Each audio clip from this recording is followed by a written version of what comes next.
reproduction involves spores. It can be sexual or asexual, which is why I was talking about before how we categorize fungus based on the way that they reproduce. Typically, it is asexual, using spores that are dispersed through animals, air, water, whatever. It just works easier. There's one fungus that is super cool. If you ever get a chance to look it up, it like explodes and spreads its spores everywhere. Maybe I'll find a link to it and send it to you guys. It's pretty cool. Okay, so mycosis versus mycoses. So mycosis with an I is going to be like the infection. Mycoses is just another name for fungus. So mycosis is going to be a disease caused by infection with a fungus. And she gave, 5 of them? Systemic, subcutaneous, cutaneous, superficial, opportunistic. So systemic throughout an entire body system, subcutaneous beneath the skin, cutaneous on the skin, or like within the skin on like the upper layers, superficial, right on top of the skin, and then opportunistic. It's only going to affect those that are immune compromised, elderly. So like with COVID, and I'm going to be very loose in saying this, but when we talk about COVID, it's more likely to affect in a deadly sense individuals that are immune compromised or elderly, which is why I've been working really hard to protect them, because in that sense it is opportunistic. I mean, granted, it can affect anyone, but the majority of the people that have been dying from it are those that are elderly, those that are immune compromised, leading us to want to categorize it as opportunistic, if that's a way to help you remember what opportunistic means. So with yeast, they're unicellular, they're oblong/round shaped. They grow asexually by budding or fission, and they may form pseudohyphae. So when we talk about molds, we talk about like hyphae and like septate versus non-septate. With pseudohyphae, what happens is it's like an incomplete budding. So you'll have like your original yeast cell, like let's say it's this, and then like it'll have like a little, this is the best way I can show this, but it'll have like a little like cell coming off of it. It's a completely different cell. It just hasn't separated entirely, which is why we call it pseudohyphae. It makes it look like the mycelium within the fungus, but it's not. And hyphae is the next slide. All right, so we've got septate versus non-septate. Septate has like actual individual bands or lines in between each cell, whereas non-septate will just kind of look really smooth. It's not going to have individual bands between each cell. Okay, so protists is the next one. Okay, kingdom Eukarya categories include algae, fungus like protists, protozoans, and their cell walls contain diatoms, and algae have pectin and silica in their cell walls. So, I mean, I feel like at this point, you guys have heard me talk about cell walls so much. I know when I took the class, granted this was 2 years ago, but when I took the class, she asked a question that was like, all right, what's in the cell wall of each of these? And she had us like put it in like a drop-down menu. I want you to memorize this, whether it's for this class or another class, that bacteria have peptidoglycan in their cell walls, that fungi have chitin in their cell walls, that plants have cellulose in their cell walls, and that protists have diatom or have pectin or silica in their cell walls. Sorry, I read that slide wrong. But protists will have pectin or silica in their cell walls. So if she ever like presents you with a question that has a drop-down menu like that, I think it's really important to be able to like distinguish between those, because those specific components in their cell wall helps contribute to honestly itself as a whole, the way it can affect people. So like pathogenicity.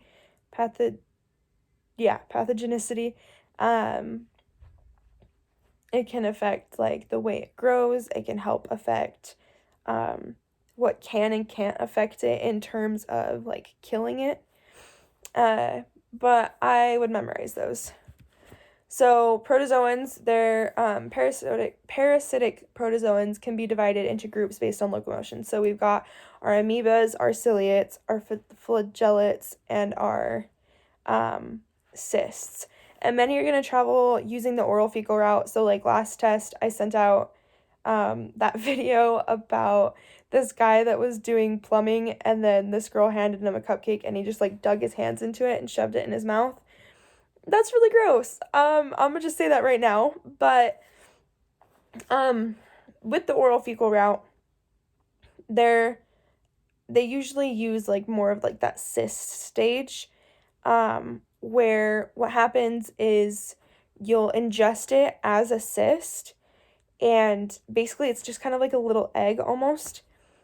And then once in wherever it's supposed to get to, so like maybe your stomach, your large intestine, your small, whatever, any part of your body, then it'll come out of that egg to form a trophozoite, which is the active feeding form of that protozoan or of that parasite.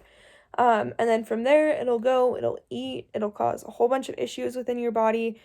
And then right before it leaves your body through the fecal route, it'll turn back into a cyst, which is just an inactive state of it. So I hope that makes a little more sense on the whole oral fecal route. It's just that it's going to start as a cyst, then go to a trophozoite, which is your active feeding form, and then go back to a cyst. But for protozoans, the phyla are based on their rRNA sequences. That's one thing I think she did distinguish about on the slides. So that's something important to remember. And then with protozoan movement, so a lot of them, at least when it comes to like how they're divided in groups, so it's kind of divided based on movement. So ciliates are going to use cilia all over their body to move them. Amoeba use fake limbs. So if you've ever seen like an amoeba ingesting something, like another bacteria, then you know exactly what I'm talking about, where it forms these pseudopods, meaning like fake legs or fake limbs to like move itself out by projecting them. If you haven't seen it, go look it up. Just look up amoeba movement. It's really cool. And then flagellates, they use flagella to move body wherever it needs to go. So yeah, I think we're good on that one. The next slide says important protists to study, and basically it gives a list of the protozoans, and then right next to it, like if you go to the next slide, it'll give like the example of the disease they cause. Again, another memorization thing. So important helminths. I think I did the same. Oh, I didn't do the same thing.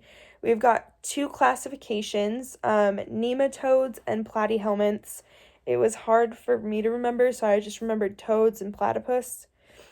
Kind of weird. But if I could remember that platy, then I could remember helminths, and if I could remember toads, then I could remember to put the nemo in front of it. But we've got our trematodes, tapeworms, pinworms, or enterobius, Ascarius, Trichinella spiralis, Lysin mites, and Myiasis. So I hope you guys feel okay on those. Again, memorization, I can't do much on this one. Viruses. Okay, so they're obligate intracellular parasites, meaning they have to inject their DNA into another cell in order to survive. Just the virus itself is inert. It can stay on surfaces, it can float around in the air, whatever, but it can't actually affect you until it injects its DNA into your cells, uses your cells' replication and your cell's protein synthesis, and then ends up lysing that cell, and then is able to spread more copies of that virus throughout your body. So generalized and specialized transduction, that's how it works, but I just wanted, anyways. So it can have either DNA and RNA, but not at the same time. An RNA virus is going to be a single strand RNA virus. So one strand, right? So virion structure. I know there are a lot of people that messaged me last time asking about this. So I'm hoping this helps, but so you've got naked or enveloped. And basically what that means is it's going to have either an external membrane surrounding all of the structures within and the capsid, or you just have the capsid and then the, what's the word I'm looking for? The DNA inside of it. But if it's enveloped, it's going to have an external membrane. And that external membrane is made of lipids and proteins and everything. So I feel like we feel better about that, like versus naked and enveloped. So it's the parts, it's going to have a capsid, which is that like outer shell, and capsomeres and nucleic acid, which will be inside of that structure. And we talked about, my next slide has like specific examples of like naked versus envelope, so you can kind of see the difference and distinguish them. And then, so capsomere is like the individual like cells or proteins, whereas capsid is the whole outer covering or outer shell, essentially, of the nucleic acid. And there's two different types that she talked about, and I've got pictures of those on there as well, where you've got like the spiral type, and then you've got the little like hexagon shaped type. So those are the two types, and then you've got your two different types of viruses, your naked and your enveloped. And enveloped, honestly, I feel like are the worst ones, in terms of being able to control like the spread and like being able to get vaccines for, just because like we talked about the spikes on it. And I mean, I'm going to get into this in a second, but we talked about the spikes on it, and those are what change so often, which is why like we have COVID-19 and we have the swine flu and we have like the regular common flu, and we've got different seasonal flus each season. So like it just has to do with those changes in spikes and the levels of different like receptors on the outside of the cell, that kind of make it so that we can have multiple, because like coronavirus, and I'm only saying this because it's a hot topic right now, coronavirus is normal. Like it's something we've had. I guarantee at some point in your life you've had coronavirus. You just haven't had the strain of COVID-19, because it has to do with and I know she talks about this, but you've got your hemagglutinin and your neuraminidase receptors on the outside of your cell, which are essentially those spikes, but the level of those can change, which is why we've got like H1N1. It was hemagglutinin 1, neuraminidase 1. So, I mean, I'm not really sure what those numbers mean, because I'm assuming there's more than one spike of hemagglutinin and more than one spike of neuraminidase on that outer envelope.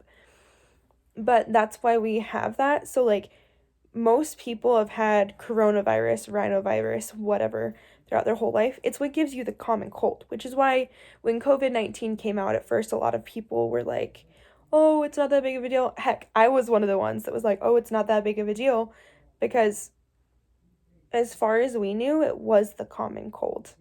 But the difference is in those levels of like spikes or receptors on that outer membrane is what helps contribute to virulence and pathogenicity, and just its ability to make you sick and its ability to cause a lot of damage in your system.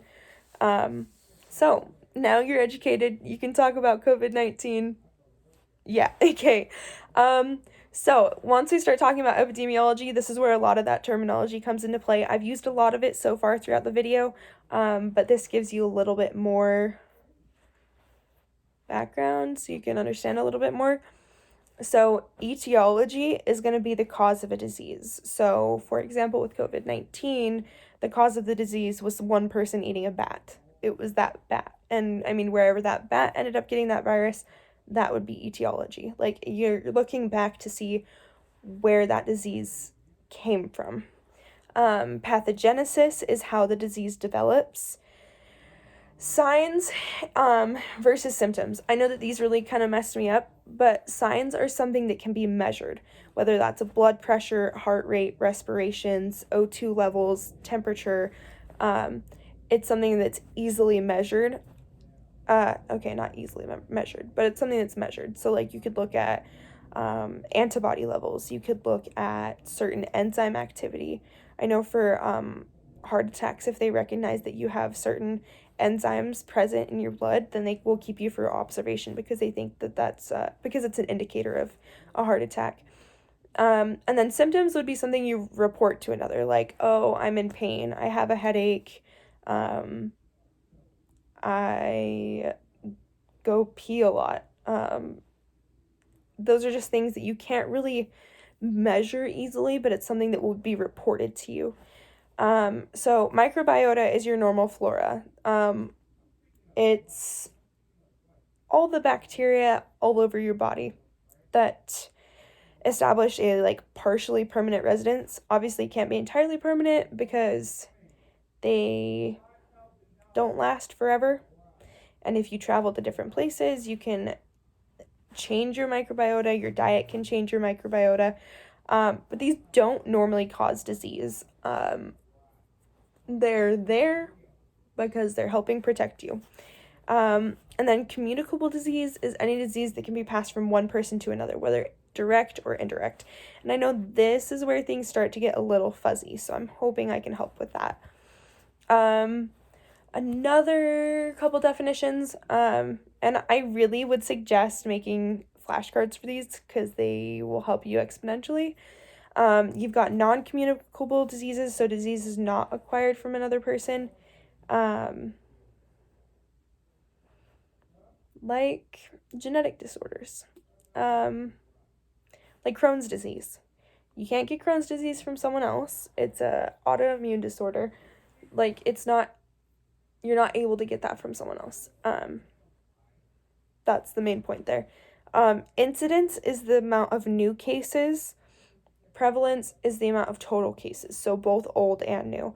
And incidence will change every so often. So, like, if we were to go look on the news right now, they would be like, all right, we've got 6,000 new cases of COVID or something like that.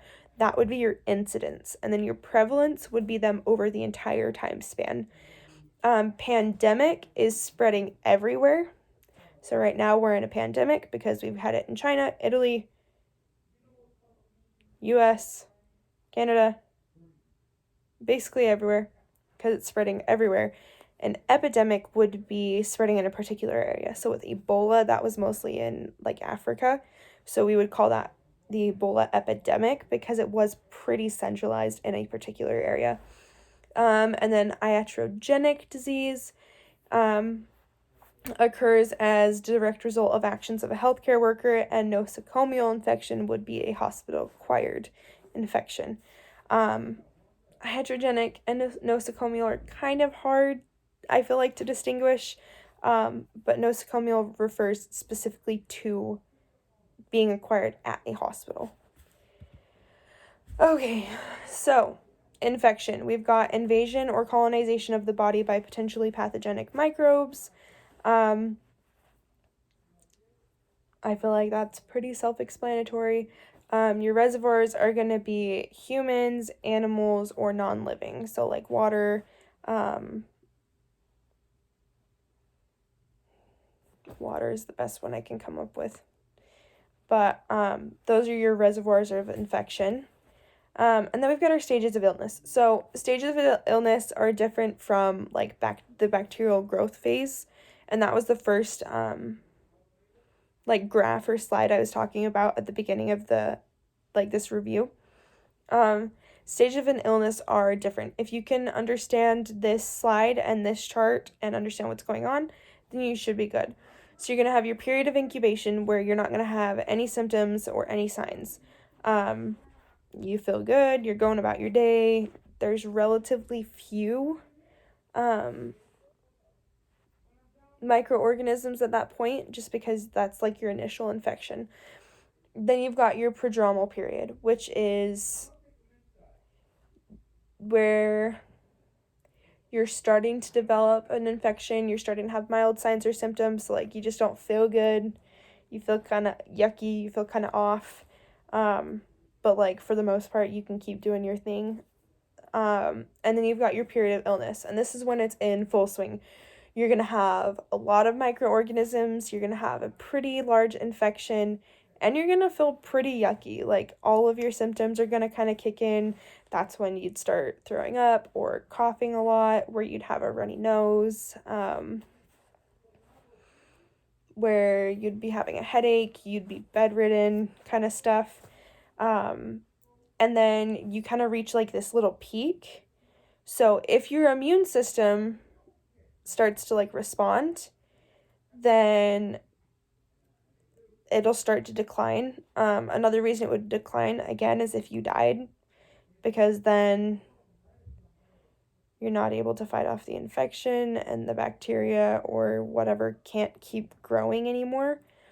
So then you'll reach a period of decline where your symptoms are pretty bad, you feel really gross, but you're kind of just trying to recover, drinking lots of fluids, staying at home. And then you reach a period of convalescence where you're basically returning to normal.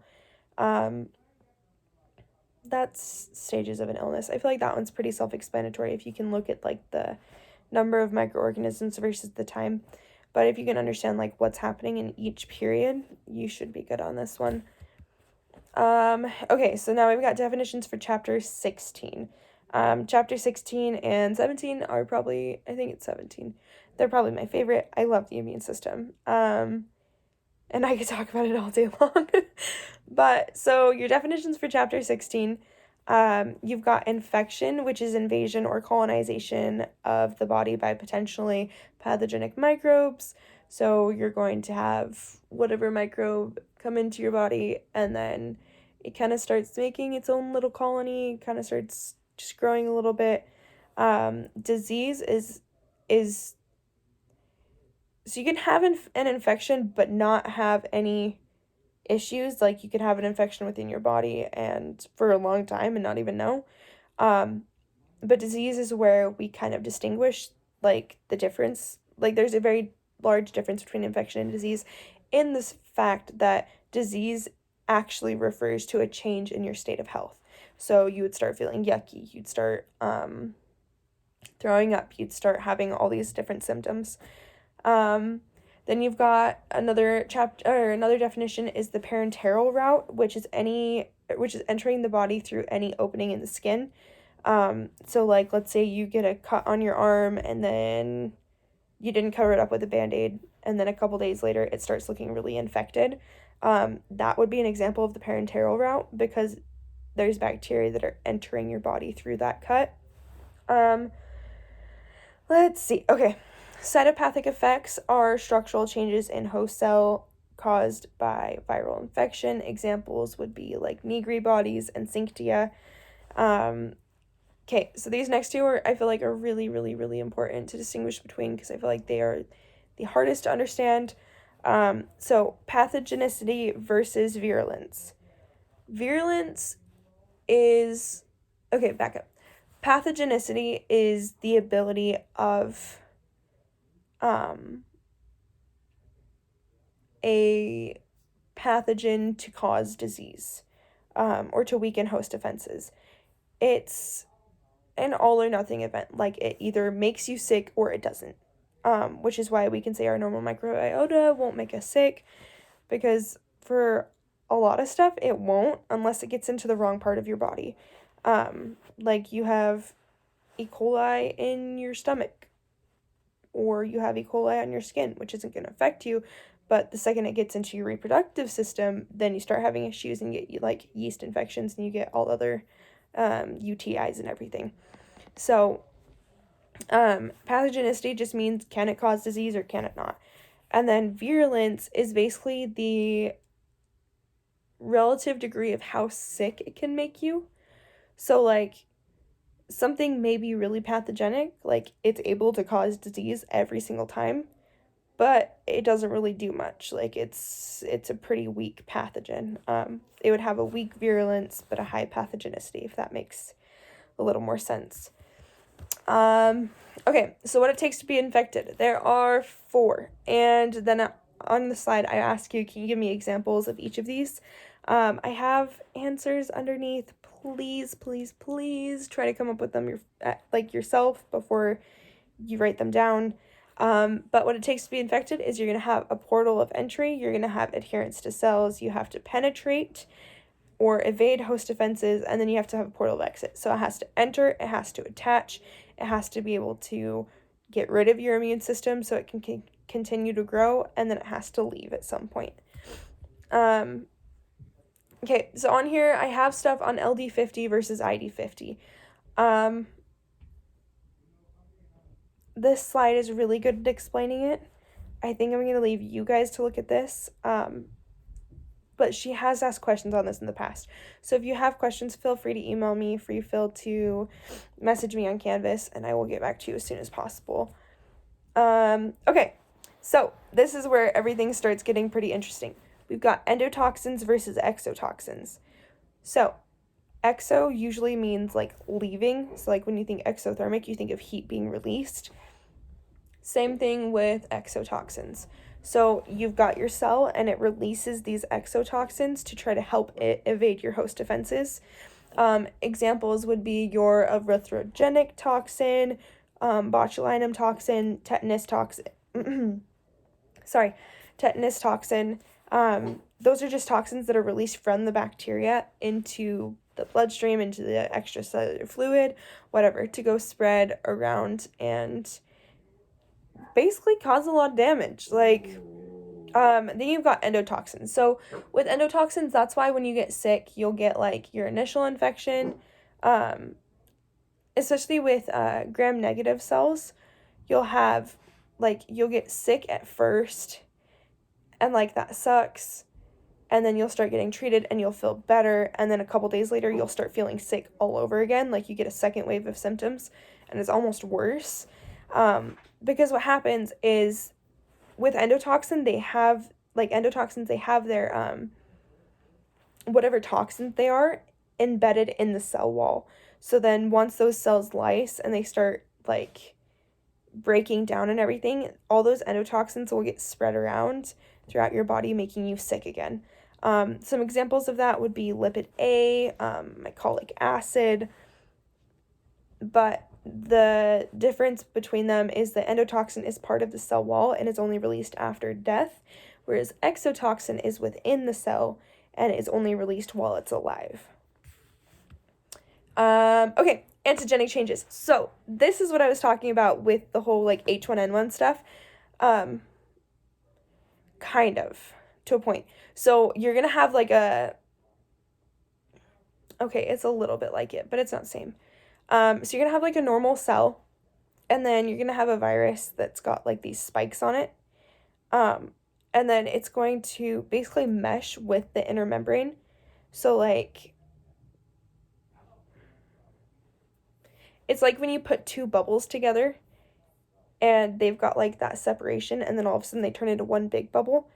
And then what happens is they're just like merging their membranes and then shoving all of their contents in together.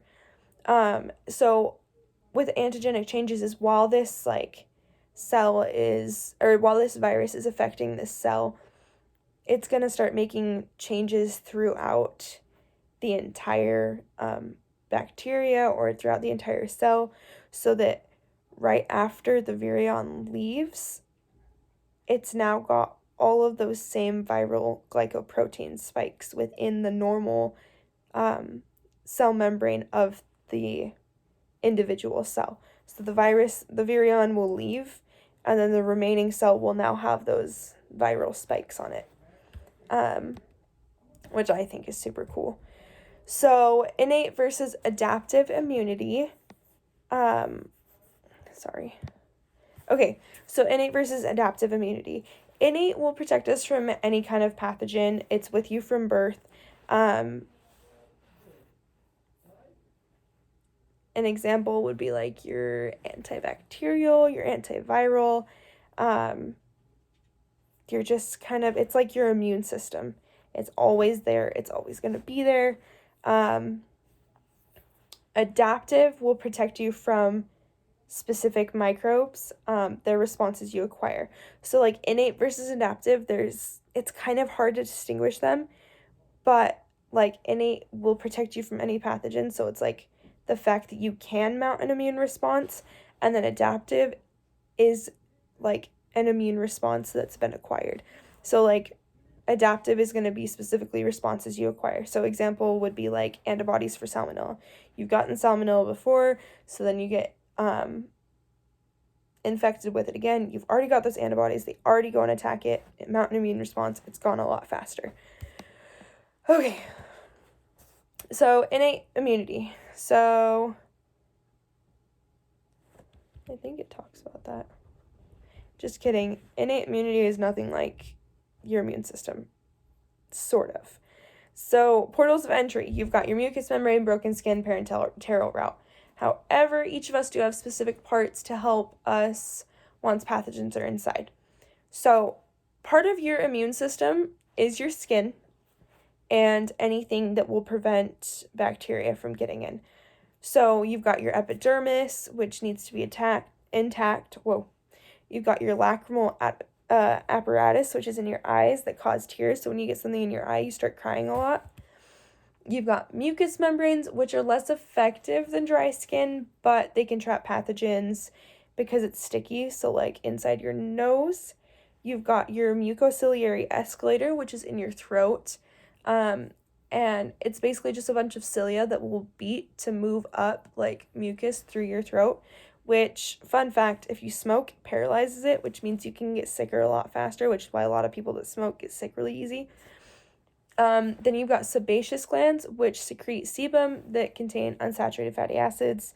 And then you've got pH. So a lot of areas of your body have pH like differences that are inhospitable for most bacteria. So like the vagina is a lot more acidic, so it's harder to get an infection, but certain pathogens will thrive in that environment, which is why some people can get sick, which is why chlamydia is a thing, gonorrhea, all of that.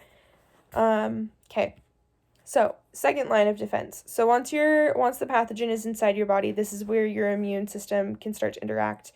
I've got a list of parts of your second line of defense.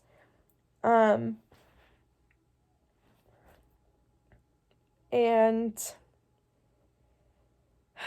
there's a lot. But there's a list of like different players, right, of your second line of defense, and that's on the slide. Feel free to look at it. And one acronym she gave was, or not acronym, one like witty thing to remember sorry. She talked about like, eosinophils and basophils and all of that, and to remember the like number, or what's the word I'm looking for? Oh my gosh, my mind's blanking. I'm so sorry, guys. The relative quantity of each of them in your body was never let monkeys eat bananas. If you can remember that, all of like, never let monkeys eat bananas. So basophils, eosinophils, monocytes, leukocytes, and neutrophils, like that will tell you like the relative amount of them in your body, with neutrophils being the most and basophils being the least. Okay, so tissue trauma and repair. Understand these and what specifically goes on in each step. So step 1 is going to be tissue damage. Step 2 is local vasodilation and increased blood permeability. 3 is phagocyte migration and phagocytosis. And then 4 is tissue repair. So stage 1, you get stabbed. Stage 2, your blood vessels start to dilate, like expand, right? And you have increased blood permeability, so that blood is able to just rush everywhere, and it's able to, that blood just goes everywhere, which is why you bleed a lot when you're stabbed, right? Also because you cut all the blood vessels. But then you've got phagocyte migration and phagocytosis. So you're going to have your blood vessel like here, right? Or blood vessel here. Basically what's going to happen is the cell walls or the cell junctions of these are going to expand just a little bit so that phagocytes can leave the bloodstream and start going around patrolling for bacteria, and then you'll start having tissue repair.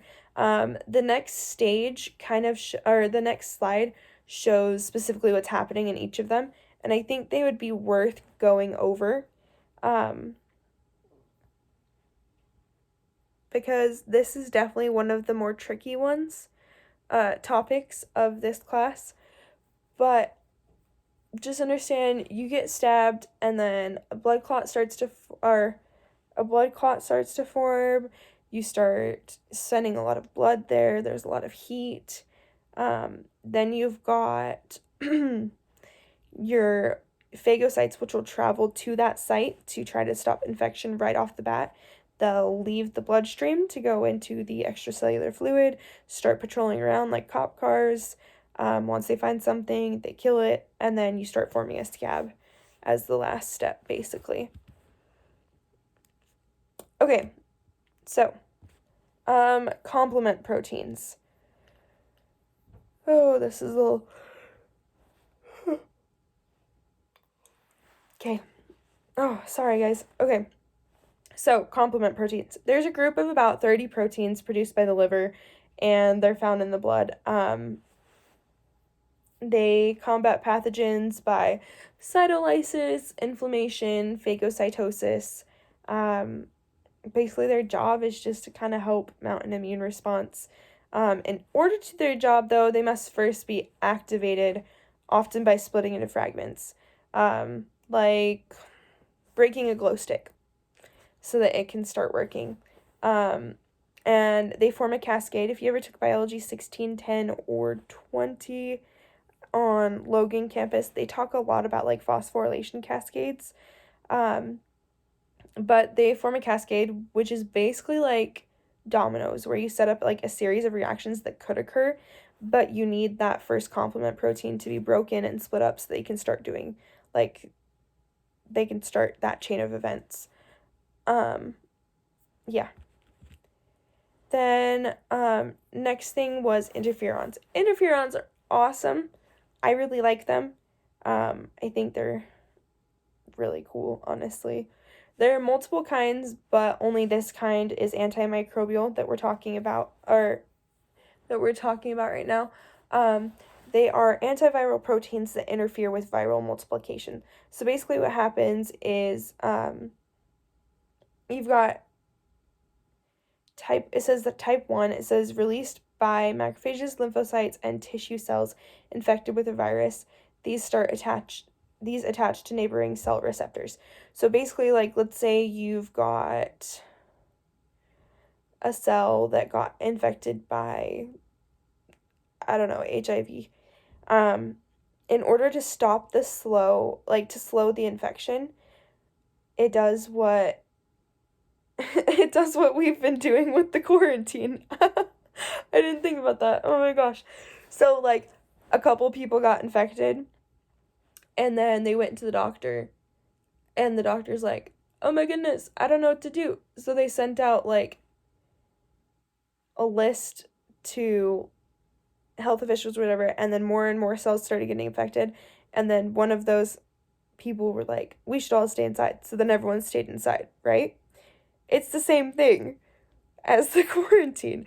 So basically one cell will get infected and it's like, well, crap, I'm going down. I can't do anything. Let's save everyone else. So then it sends out a whole bunch of chemicals that we call, or proteins that we call interferons, which then get accepted by like neighboring cells that then will shut down. And what they do is they shut down protein synthesis because viruses do need protein synthesis in order to replicate, which is why they infect other people's, like other cells, because they're inert by themselves. The problem is that this does come at a cost, because if those interferons keep getting sent out, then those cells aren't able to start, like, they're not able to activate themselves and start growing again. And if they don't do that, then it leads to mass cell death.